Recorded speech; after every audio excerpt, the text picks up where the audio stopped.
Senti, quindi mi sembra un esempio di sì, dibattito civile, ma in questo caso di utilizzo dello strumento tecnologico di internet per stimolare la partecipazione, che nel caso specifico è una partecipazione nata in un ambito giovanile universitario, ma perché no, può diventare un qualcosa di più serio e di più concreto per quanto riguarda la partecipazione invece civile, quindi non solo di studenti, ma di studenti come cittadini, come votanti, come persone che fanno parte di una vita istituzionale. Esatto, quindi in questo senso cosa ne pensi? Pensi che veramente questo porti ad una democrazia più reale, più vera? Oh, è una bella domanda, infatti è un dibattito molto aperto e che È una domanda che sto facendo un po' a tutti, te lo dico no, ma perché è una domanda che disturba o no? No, dai. è, è molto vivace come argomento, infatti penso ci siano anche le opinioni più disparate, nel senso che c'è chi pensa che possa essere un metodo, sì, di far sentire la voce verso le istituzioni, c'è chi invece magari è un po' più pessimista. Noi, Solitamente dicono tutti che lo è, cioè che è un mezzo per, ma che poi il fatto di far dire la loro ai cittadini, agli studenti, a voi, a noi, a me, a te, non significa davvero, realmente, concretamente il fatto che poi partecipiamo. Quindi forse c'è un piccolo gap tra questa cosa. il gap, sì, il deficit democratico esiste a tutti i livelli, non è che si è colmato questo gap, anzi è tutt'altro che era, che insomma non si è raggiunto il pareggio, diciamo.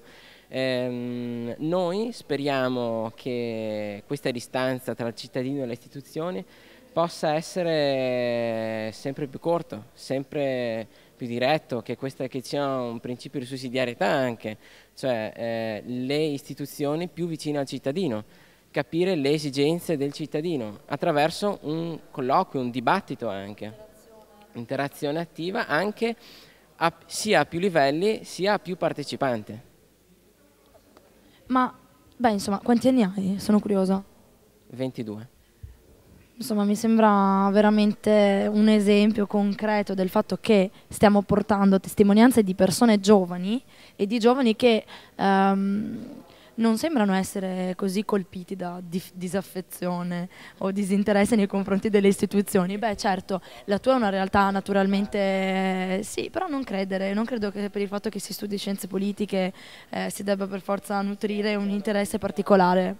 Di solito legata all'appartenenza o meno anche delle stesse facoltà, perché c'è sia concorrenza sia disprezzo tra una e l'altra, quindi io parlo, vabbè, perché cioè, studio queste cose, però io mi auguro che ci sia una partecipazione più attiva.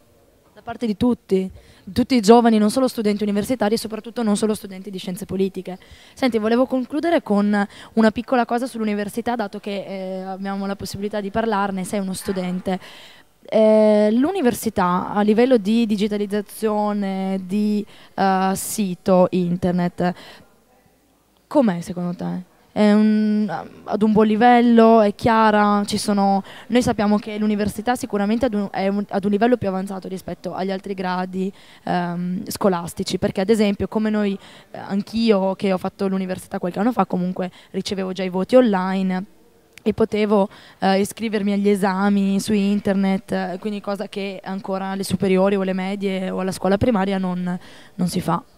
Quindi cosa ne pensi? Pensi che potrebbe migliorarsi, che potrebbe avere qualche altra, diciamo, sì, qualche altra applicazione per far un social network dell'UniPD, perché no? Sì, progetti in questo senso ce ne sono, nel senso che si tenta di fidelizzare anche lo studente, cioè cercare di rendere lo studente affezionato al proprio sito, quindi per esempio l'Università di Padova, o meglio la mia facoltà, per esempio a Scienze Politiche, sta rinnovando sempre più il sito, tentando di personalizzare sul proprio profilo quella che è la propria carriera, la propria carriera universitaria. Come il tuo profilo quando entri nel sito. Esattamente, un profilo, però certamente ci vuole anche più preparazione, più voglia anche di fare le cose bene, perché almeno quello che appare è che non c'è molta manualità anche nell'uso di questi strumenti di internet, anche spesso dagli stessi tecnici, che quindi quello che io insomma vedo attraverso questa digitalizzazione delle carriere che si può migliorare tantissimo. Sì.